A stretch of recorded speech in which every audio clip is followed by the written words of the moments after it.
హైవర్స్ గద్దర్ సినీ అవార్డుల విషయంలో తెలంగాణ ప్రభుత్వం గద్దర్ని అవమానించిందంటూ నిన్నటి నుంచి హడావుడి చేస్తూ ఉన్నారు బీఆర్ఎస్ వాళ్ళు అండ్ కేసీఆర్ కూతురు కవిత గారు. సో ఇప్పుడు కవిత గారి యొక్క బాధ ఏంటి? గద్దర్ సినీ అవార్డులు అని చెప్పి ఆహ్వాన పత్రికలో గద్దర్ ఫోటో లేదేంటి అని. కరెక్ట్గానే అడిగారు. మరి 2014 నుంచి 2024 మధ్యకాలంలో 2023 మధ్యకాలంలో 9 ఏళ్ల పాటు అధికారంలో ఉన్నారే, గద్దర్కి వీళ్ళిచ్చిన గౌరవం ఏంటి? ఆయన చనిపోయే కొద్ది నెలల ముందు కూడా కేసీఆర్ని కలవటానికి వెళ్తే అపాయింట్మెంట్ ఇవ్వకుండా వెయిట్ చేయించారు. ఇది వీళ్ళు ఇచ్చిన గౌరవం. ఇప్పుడు తెలంగాణ ప్రభుత్వం గద్దర్ సినీ అవార్డులని పేరు పెట్టి కళాకారులకు అవార్డులు ఇస్తుంటే ఓర్చుకోలేక ఇంకొంతమంది చేత ఈ అవార్డులు ఆంధ్రాలోకి ఇస్తున్నారు. ఆంధ్రాలో ఏంటి, తెలంగాణలో ఏంటి? తెలంగాణలో సినీ పరిశ్రమ ఉంది. హైదరాబాద్ సినీ పరిశ్రమకి కేర్ ఆఫ్ అడ్రస్ ఇస్తుంది తెలుగు సినిమాలకి. ఆంధ్రాలోకి ఏంటి, తెలంగాణలోకి ఏంటి? ఇంక ఎన్నాళ్ళు వాళ్ళు పొలిటికల్ ట్రాప్లో ఉంటారు? ఎస్, నేను ఆహ్వాన పత్రికలో గద్దర్ ఫోటో లేకపోవడం బాధాకరమే. బట్ ఆ అవార్డుని ముందే దాన్ని హైలైట్ చేశారు. గద్దర్ అవార్డు పిడికిలతో ఎత్తినటువంటి చేతి, ఆ పైన వచ్చేసే డప్పు, ఆ డప్పు మీద వచ్చేసి తెలంగాణ లోగో అండ్ సినిమా పరిశ్రమ కాబట్టి ఒక రీల్ లాంటిది ఇట్లా రావటం, సూపర్గా డిజైన్ చేస్తారు లోగో ఎవరో కానీ. అది గద్దర్ని సూచించే విధంగా దాన్ని హైలైట్ చేద్దామని అనుకొని ఆహ్వాన పత్రిక గద్దర్ ఫోటో పెట్టలేదని నాకు అనిపించింది. బట్ చాలామంది నిజంగానే అదేంటి గద్దర్ సినీ అవార్డులు అంటూ గద్దర్ ఫోటో లేకపోవటం ఏంటి అన్నారు.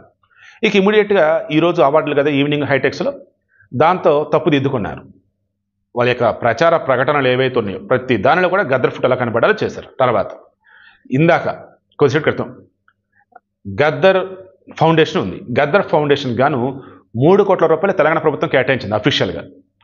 ఎవ్రీ ఇయర్ జనవరి 31న గద్దర్ ఫౌండేషన్ తరఫున గద్దర్ జయంతిని నిర్వహిస్తూ ఆ రోజున కవులు, కళాకారులు ఉంటారు కదా, ప్రజా క్షేత్రంలో సేవలు చేసిన వాళ్ళు, సామాజిక సేవ చేసిన వాళ్ళు, లైక్ ఇలా వాళ్ళందరూ కూడా అవార్డులు ఇచ్చి సన్మానించుకుంటారనమాట.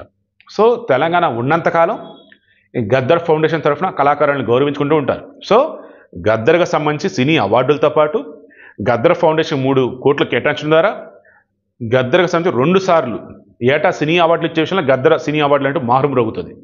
గద్దర్ ఫౌండేషన్ నుంచి పిలిచిన డబ్బులు త్రూ వచ్చేసి కళాకారులకు వాళ్ళకి వీళ్ళకి సన్మానాలు కార్యక్రమాలు ఇవి నడుస్తాయి. సముచిత గౌరవం ఇచ్చింది కాంగ్రెస్ పార్టీ గద్దర్ కనటంలో ఎటువంటి సందేహం లేదు. పొరపాటు జరిగింది, దాన్ని దిద్దుకున్నారు. Maybe Telangana film chamber of commerce అయినటువంటి Telangana film development corporation chairman కదా దిల్ రాజు, ఆయన పొరపాట, డిజైనర్ పొరపాట మొత్తానికైతే జరిగిపోయింది. Main highlight Gaddar award super ఉందన్నమాట. సో ఈరోజు హైటెక్స్ వేదికగా హైదరాబాద్లో ఫెస్టివల్ నిర్వహించబోతా ఉన్నారు. 2024 సినిమా సంవత్సరానికి ఫస్ట్ అనౌన్స్ చేస్తారు. ఆ తర్వాత 2014 నుంచి 23 మధ్య సినిమాలు కూడా అనౌన్స్ చేస్తున్నారు. మరలా చెప్తున్నా, ఈ సినిమాలో కమర్షియలా, మెసేజ్ ఇచ్చావా, ఇక ఏంటి అన్నప్పుడు ఎవరి చాయిస్ వాళ్ళది. ఆ జ్యూరీలో ఉన్నటువంటి వాళ్ళు ఎంపిక చేస్తున్నారు. అందులో తెలంగాణ సినిమాలు, ఆంధ్ర సినిమాలు ఫస్ట్ మైండ్లోంచి తీసేయండి. ఇంకెన్నాళ్ళు ఆంధ్ర తెలంగాణ అంటూ ఉందని చెప్పండి. 2 తెలుగు ప్రాంతాలు, ప్రపంచవ్యాప్తంగా తమిళంతా ఒకలాగే ఉంటారు, మలయాళం వల్ల ఒకలాగే ఉంటారు, కన్నడం వల్ల ఒకలాగే ఉంటారు. మన దరిద్రం, మన దౌర్భాగ్యం దిక్కుమైన ఒక రాజకీయ పార్టీ వల్ల, కొంతమంది పనికిమాలిన మేధావుల వల్ల ఆంధ్ర వేరు తెలంగాణ వేరు, ఆంధ్ర వేరు తెలంగాణ ఎస్ వేరే విడిపోయినాయి కదా. మనమంతా తెలుగు వాళ్ళం కదా, తెలుగు తెలుగు తెలుగు ఈ వేళ కదా మనం ఎలివేట్ అవ్వాలి. తెలుగు వాళ్ళం అన్నప్పుడు ప్రపంచమంతా కూడా మన లాంగ్వేజ్ కదా గుర్తింపు. అంటే ఇంకా ప్రాంతాల వారీగా అన్నప్పుడు కొంతమంది స్వార్థ రాజకీయ నాయకుల వల్ల మనం ఆ రకంగా వాళ్ళ ట్రాప్లో పడుతుంటుంది. అర్థం చేసుకోండి. ఇక ఎప్పుడు లేని విధంగా మొదటిసారి ఈ సినిమా అవార్డుల విషయంలో అవార్డులతో పాటు రివార్డులు కూడా ఇస్తూ ఉన్నారు, అంటే డబ్బు కూడా ఇస్తూ ఉన్నారు. నిజంగా రేవంత్ రెడ్డి గవర్నమెంట్ మన గదర్ అంటే విప్లవం పంజాబ్ భాషలో, ఆ పేరునే గద్దర్గా తెలుగులో మన గుమ్మడి విఠలరావు గారికి పెట్టున్నారు.